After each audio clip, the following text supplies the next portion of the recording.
Today we're going to discuss my most asked question as an eating disorder specialist. Why do eating disorders develop? My name's Ruth. I'm an eating disorder specialist and it's an absolute joy to have you here today. So, let's imagine that your life is a movie and you are the protagonist. But always with you in this movie is a child or a teenager. Now, this child or teenager who's always with the protagonist is the manifestation, let's say, of your own inner child or teenager, the younger self that you were that I think probably went through some pretty tough stuff. And I think it's likely that when you went through this tough stuff, you weren't fully emotionally supported to process it. And in our movie life, this unprocessed trauma turns into the villain. And this inner critic might be demanding, punitive, nasty, a combination of all of the above. And it follows you around every day as the protagonist and berates the child or teenager with you. No matter what it says, it's not nice, and it makes that child or teenager feel incredibly low and feel like they have nowhere to turn. So what have we got so far? We've got you, the protagonist.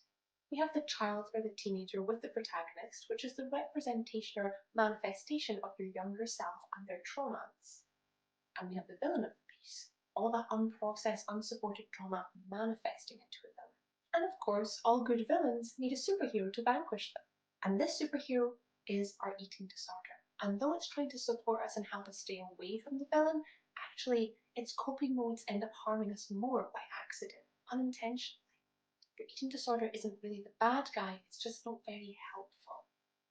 Some superheroes will tell you to binge, to switch off your brain and just detach and self-soothe from your traumas. Other superheroes will tell you to try and strive for perfection because if you're perfect, you'll be emotionally safe.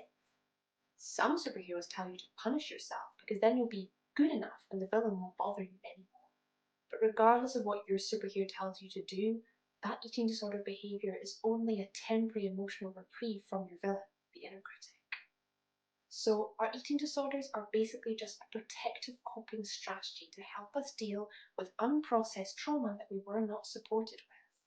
And that means to truly allow your superhero eating disorder to tie on its cape and fly away, we actually need to process our trauma first. Because you tend to find if we don't, another superhero will just swoop in and take its place. And maybe this will resonate with you, but it's why I see a lot of new patients and clients in my own clinic coming in and telling me, yeah, I was 13 and I had anorexia, but to get out of that unit they put me into, I just kind of developed bulimia.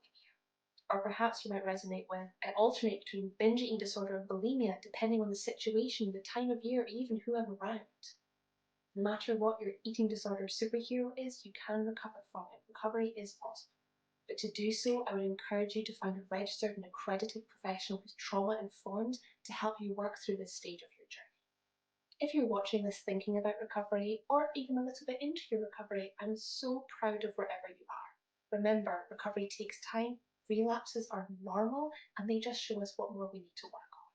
If you've enjoyed this quick video today, please hit the like and subscribe buttons. It really helps out my small channel, and it helps other eating disorder warriors know that I exist.